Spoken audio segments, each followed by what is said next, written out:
Missouri finally broke through under Eli Drinkwitz last year, shocking the college football world, going 11-2 and winning the Cotton Bowl over Ohio State. Now the Tigers are loaded once again. They are not flying under the radar in 2024, and they are absolutely college football playoff contenders. So welcome back to the Gridiron Expert, guys. Ready to break down the Missouri Tigers as we continue along with our SEC college football predictions. As always, please continue to like, comment, subscribe, share our videos, and check out everything down in the description below. That includes our website, thegridironexpert.com, home of our exclusive expert picks. Some of the best spread picks in the entire country for one of the lowest prices in the entire country. We want you to go sign up for those today, guys. The season's going to be here before we know it, just a few weeks out. So the earlier you can sign up for those, the better. Same with our weekly newsletters, all that stuff over on thegridironexpert.com and everything down in the description for you to become a member of our GE Nation. So this Missouri team, guys, I am very, very excited for them, very high on them this season. And, you know, if you looked at Missouri last year, you knew the roster was good enough for them to have a pretty special season. But I don't know if anybody saw them going 10-2 with the only losses coming to LSU and Georgia. Pretty respectable losses there. Made that New Year's Six bowl game, would have made the college football playoff last year if the 12-team format had been implemented.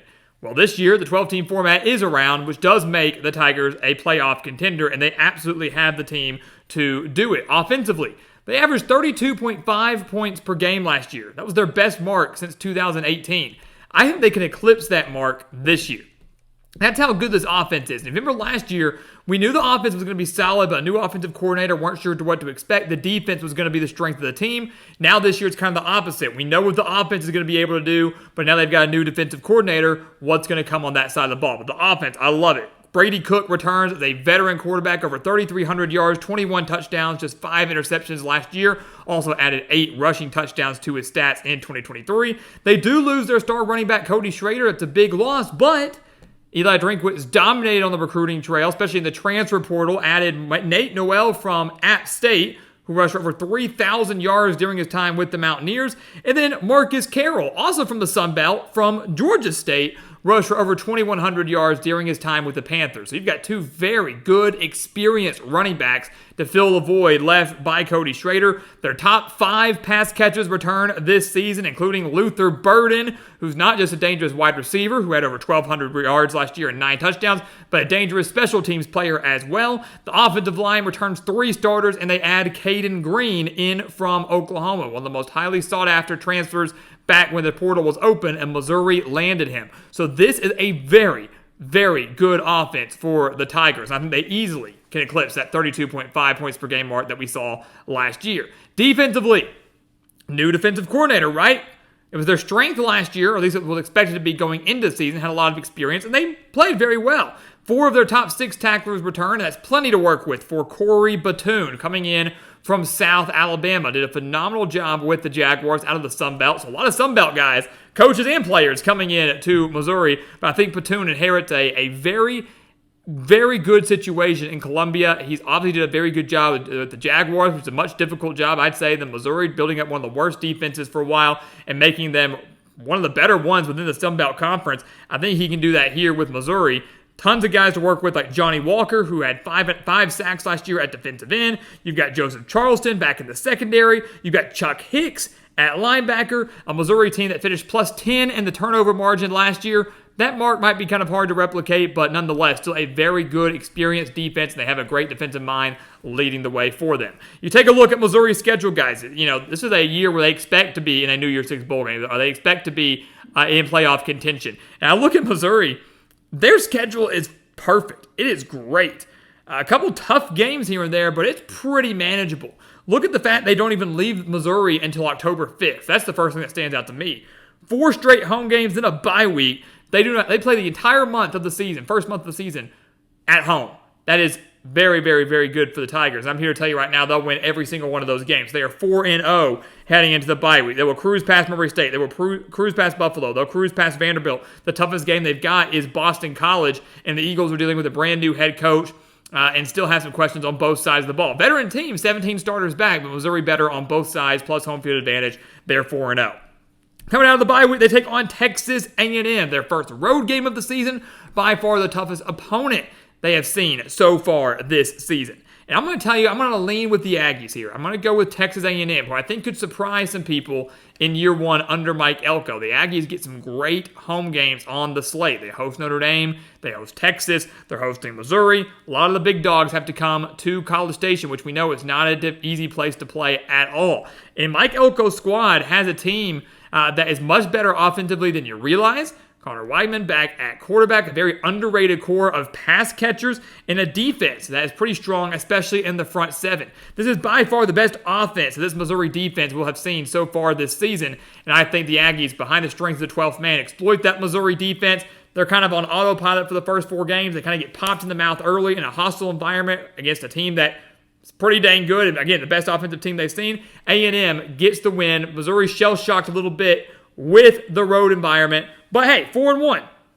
No need to frown. No need to get worried yet. Still a lot of football left to be played. They go on the road to UMass after that. They're going to win that game with ease. I just think it's interesting that they're actually traveling to UMass, also the team that I chose to play with in my NCAA or EA Sports College Football 25 Dynasty. That was my first team. I chose UMass there, so trying to lead them back to relevancy. But Missouri will beat them rather handily, and I do think they beat Auburn at home as well. I see a lot of people thinking that Auburn could win this game, and I think that's absolutely ridiculous. Home field advantage over the Tigers.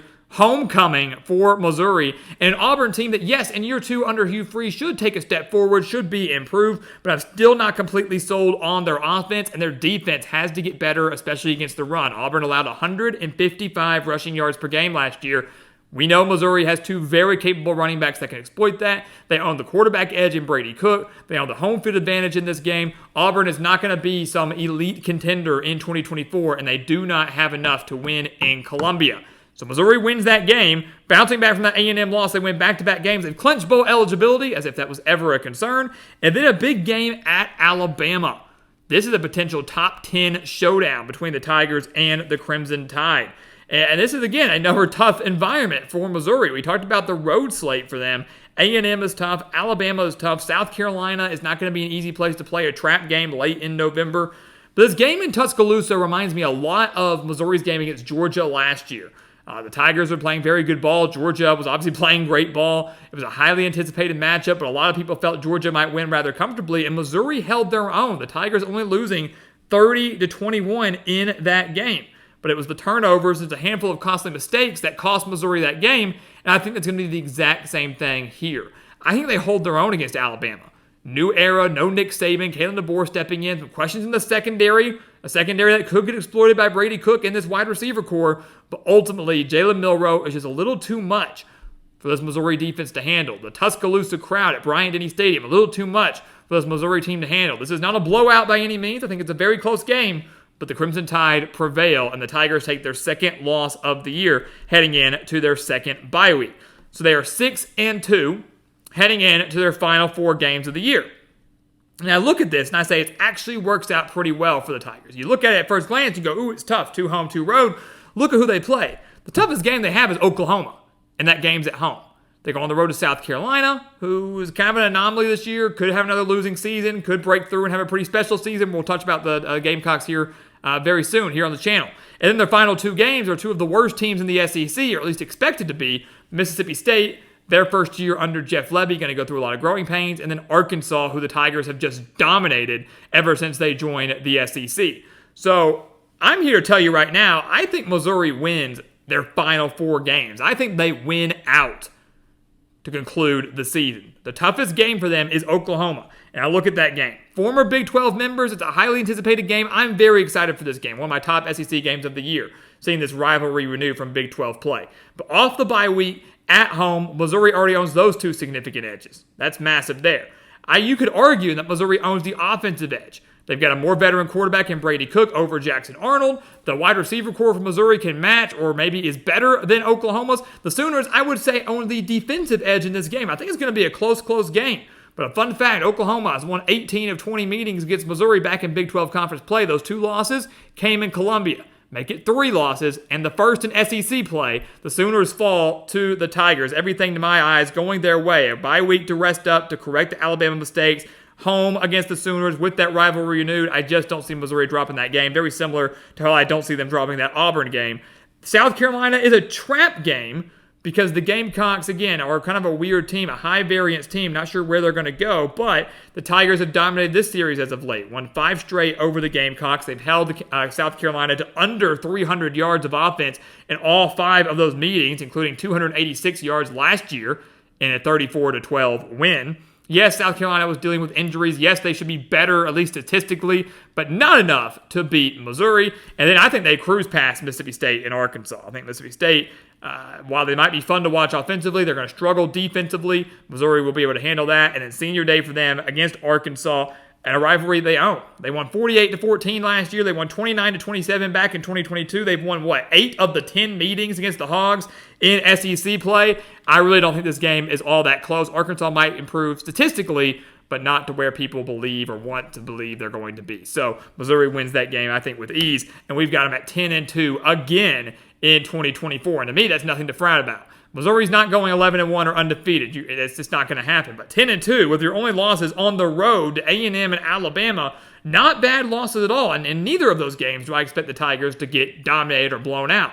So 10-2 last year would have had them in the college football playoff. This year, there is a 12-team format. Will 10-2 be good enough to get the Tigers in this year? The team is loaded. They have the talent. They've got the coaching. They've got everything going their way. They've got the schedule.